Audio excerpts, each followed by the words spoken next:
Hi, would you like to learn some spooky vocabulary for Halloween? Welcome to Jen's Jyugyou. My name is Jen, and today you're going to learn 13 scary vocabulary words to help you talk about Halloween in English. Halloween is a celebration which takes place on October 31st every year. It is a time to enjoy dressing up in various costumes, eating tons of candy, and being afraid. Our first vocabulary word for today is a spider.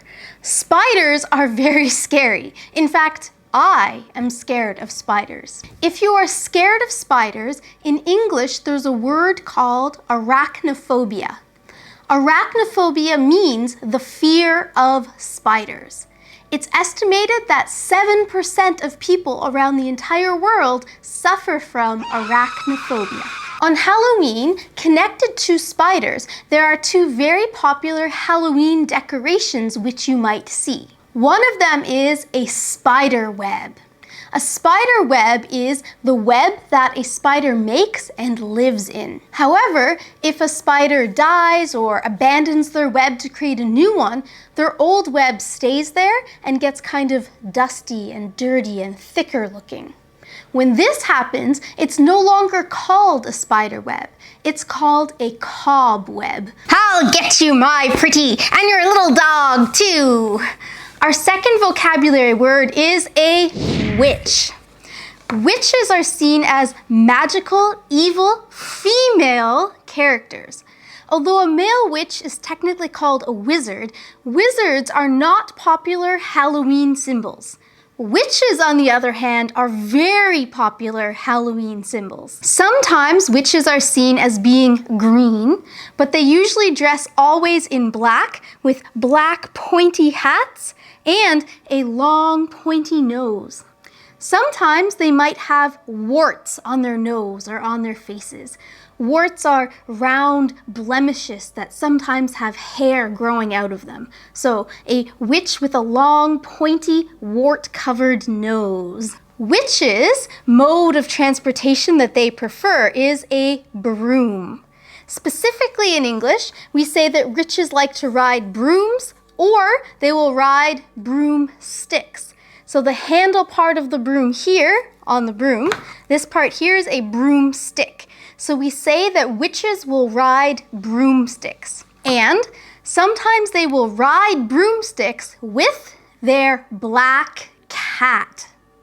Black cats are seen as a symbol of bad luck, which are connected to witches, because it used to be thought that a witch could turn herself into a black cat. Double, double, toil and trouble, cauldron burn and fire bubble. One final word I want to teach you connected to witches is cauldron. A cauldron is a big black pot, and it's often said that witches like to cast magical spells by mixing their ingredients in a cauldron. Number 3 is clowns. Clowns are usually seen as cheerful, joyful, and tricky characters. However, more recently, clowns have become a symbol of horror and scariness. In fact, there's a lot of scary movies featuring killer clowns. I especially got scared of clowns after watching the movie It. So clowns have become a symbol of something that people are scared of, and as a result, clowns have become a symbol of Halloween. Ooh, number 4 is ghosts. Ghosts are an especially scary being. As a result, they are associated with Halloween. But not all ghosts are created equal. A basic ghost refers to someone's spirit or soul after they have died, coming back to Earth to haunt people or to try and communicate with their loved ones who are still alive. However, we have some very specific vocabulary words connected to specific types of ghosts. Perhaps you've heard of Phantom of the Opera. The word Phantom means ghost, and usually it's a type of ghost which is very difficult to find and difficult to see, but likes to haunt places like houses or theaters. We also have apparitions. An apparition is when you see the outline of a ghost. You can't really make out who it is, but you see something that looks human-like, kind of floating, possibly slightly transparent.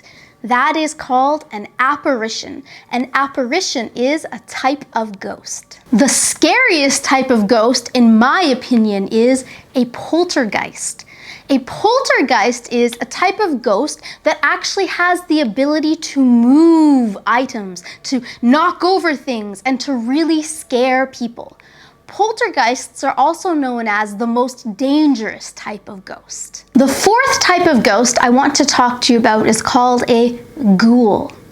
A ghoul is a ghost which is a kind of combination of a ghost and monster mixed together.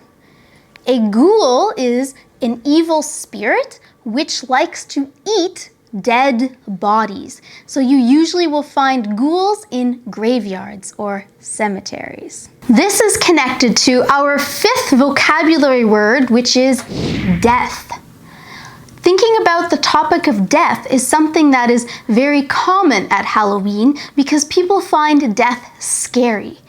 And the origins of Halloween originate 2,000 years ago in Ireland to a Celtic ritual which celebrated the dead. Some common vocabulary words that might come up in conversations about Halloween connected to death is a cemetery or a graveyard. This is the place where many dead bodies are buried by their loved ones. The specific area where one person is buried under the ground is called their grave. On top of their grave, there is something that looks like this.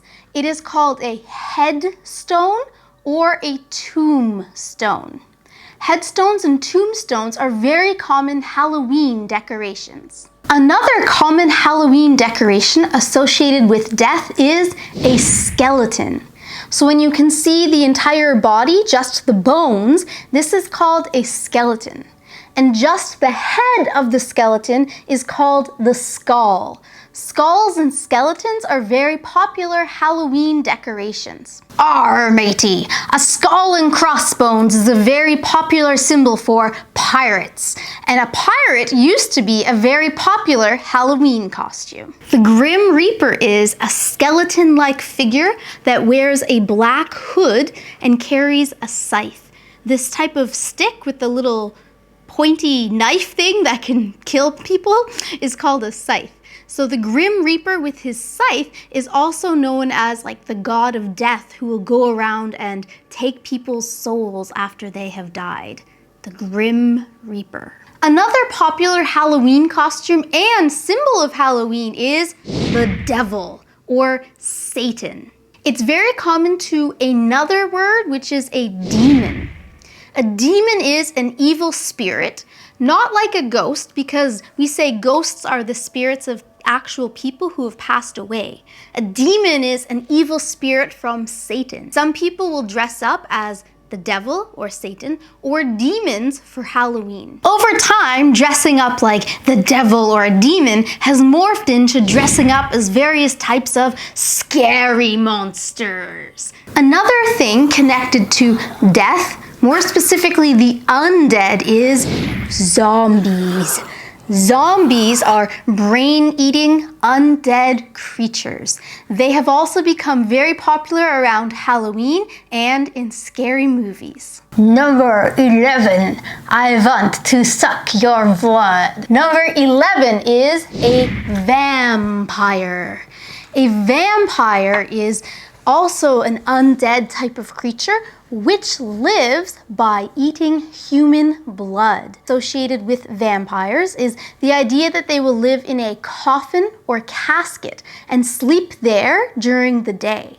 A coffin or a casket is the box where people are buried after they die. Vampires are able to turn into bats, which is why bats are also seen as a scary symbol of Halloween. So vampires and bats.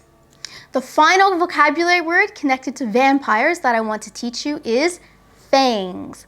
So these fake little teeth here, and vampires, they have two really long white teeth like this. They are called fangs, and they will use their fangs to suck people's blood. Expression number 12 is a pumpkin. A pumpkin is a very popular Halloween decoration, and specifically, we will turn pumpkins into something called a jack-o'-lantern. When you take a pumpkin and you cut a face into the pumpkin and then put a candle inside of it, this is called a jack-o'-lantern. And a jack-o'-lantern is a very popular Halloween decoration. Making jack-o'-lanterns with your friends or family is also a very enjoyable Halloween activity. So if you'd like to learn how to make your very own jack-o'-lantern, please check out a video I made about that over here. Expression number 13 is costumes. Through this video, you could see me wearing many different costumes. And one of the most popular questions associated with Halloween is, what are you going to wear? Or what are you going to be? What these questions mean is, what is your Halloween costume? What are you going to dress up as? Adults like to dress up in Halloween costumes so they can attend Halloween parties. Children dress up to attend Halloween parties, but more commonly, they participate in something called trick-or-treating. Trick-or-treating is when, on October 31st, after the sun goes down, children will knock on people's doors. People will open the door and the kids will yell, "Trick or treat!" which basically is a way of saying, "Please give me candy or I will pull a prank on you." So trick-or-treating is a very common Halloween tradition. But if kids don't wear a costume while trick-or-treating, they'll probably get less candy. So today, you learned more than 13 different spooky vocabulary words connected to Halloween. And now it's time for Question of the Day. Today's question is, what are you going to be this year? Or what would you like to be this year? Let me know about your Halloween costume choices in the comments below. Thank you so much for watching this lesson. If you enjoyed it, please give this video a thumbs up and subscribe to Jen's Jyugyou so you don't miss any future lessons. Happy Halloween! Good luck with your English studies, and I'll see you in the next lesson.